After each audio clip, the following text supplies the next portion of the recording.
भगवान विष्णु और माता लक्ष्मी की एक कहानी।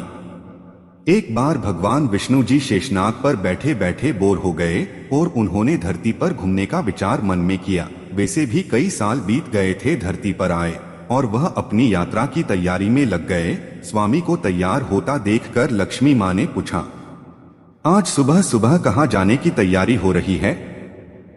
विष्णु जी ने कहा, हे लक्ष्मी, मैं धरती लोक पर घूमने जा रहा हूँ। तो कुछ सोचकर लक्ष्मी माँ ने कहा, हे देव, क्या मैं भी आपके साथ चल सकती हूँ?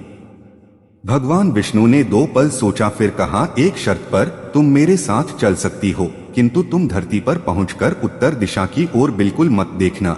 इसके साथ ही माता लक्ष्मी ने हाँ कह के अपनी बात मनवा ली और सुबह सुबह माँ लक्ष्मी और भगवान विष्णु धरती पर पहुंच गए। अभी सूर्य देवता निकल ही रहे थे।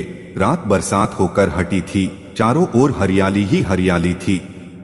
उस समय चारों ओर बहुत शांति थी और धरती बहुत ही सुंदर दिख रही थी। माँ लक्ष्मी मंत्रमुग्ध होकर धरती को देख रही थी और भूल गई कि पति को क्या वचन देकर आई है, और चारों ओर देखती हुई कब उत्तर दिशा की ओर देखने लगी पता ही नहीं चला।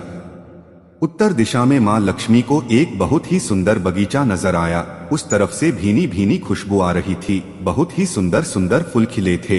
यह एक फूलों का खेत था और माँ लक्ष्मी बिना सोचे समझे उस खेत में गई और एक सुंदर सा फूल तोड़ लाई। लेकिन यह क्या, जब माँ लक्ष्मी भगवान विष्णु के पास वापस आई तो भगवान विष्णु की आंखों में आंसू थे। भगवान विष्णु ने माँ लक्ष्मी को कहा कि कभी भी किसी से बिना पूछे उसका कुछ भी नहीं लेना चाहिए, और साथ ही अपना वचन भी याद दिलाया।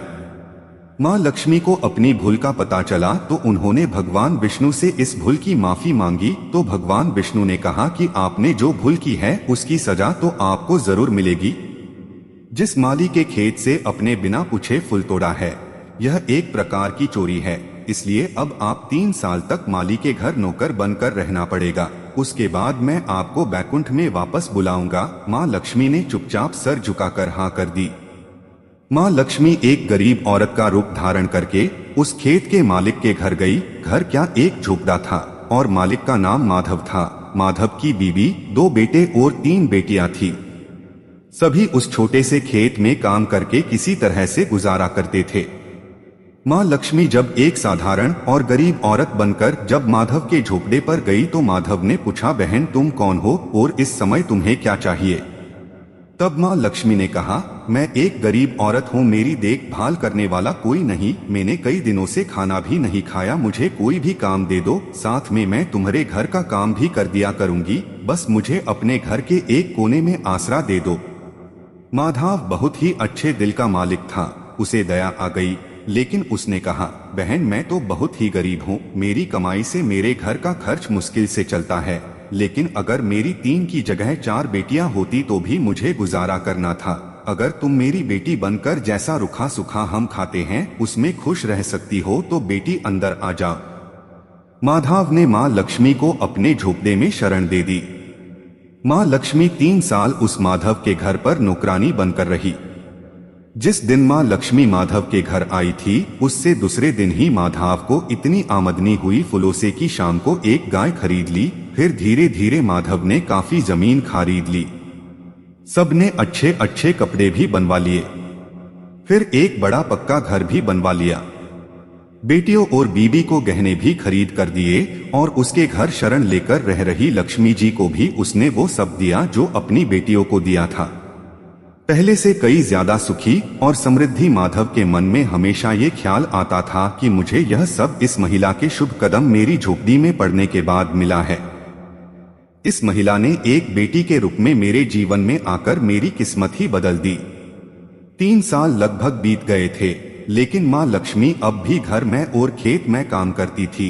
एक दिन माधव जब अपने खेतों से काम खत्म करके घर आया तो उसने अपने घर के सामने के द्वार पर एक देवी स्वरूप गहनों से लदी एक औरत को देखा। ध्यान से देखकर पहचान गया, अरे यह तो मेरी मुंह बोली चौथी बेटी यानी वही औरत है। वो पहचान गया कि यह तो माँ लक्ष्मी है। अब तक माधव का पूरा परिवार बाहर आ गया था और सब हैरान होकर माँ लक्ष्मी को देख रहे थे। माधव बोला, है माँ, हमें माफ कर दीजिए, हमने आपसे अनजाने में ही घर और खेत में काम करवाया है। माँ, यह कैसा अपराध हो गया? है माँ, हम सबको माफ कर दो। माँ लक्ष्मी मुस्कुराई और बोली, हे माधव, तुम बहुत ही अच्छे और दयालु व्यक्ति हो। तुमने मुझे अपनी बेटी की तरह से रखा, अपने परिवार के सदस्य की तरह से मान दिया। इसके बदले मैं तुम्हें वरदान देती हूँ कि तुम्हारे पास कभी भी खुशियों की और धन की कमी नहीं होगी। तुम्हें वो सारे सुख मिलेंगे जिसके तुम हकदार हो। फिर माँ अपने स्वामी के द्वारा भेजे रथ में बैठकर वैकुंठ चली गई। दोस्तों, कहानी अच्छी लगी तो लाइक करें, शेयर करें, कमेंट करें और चैनल को सब्सक्राइब करें। Thank you.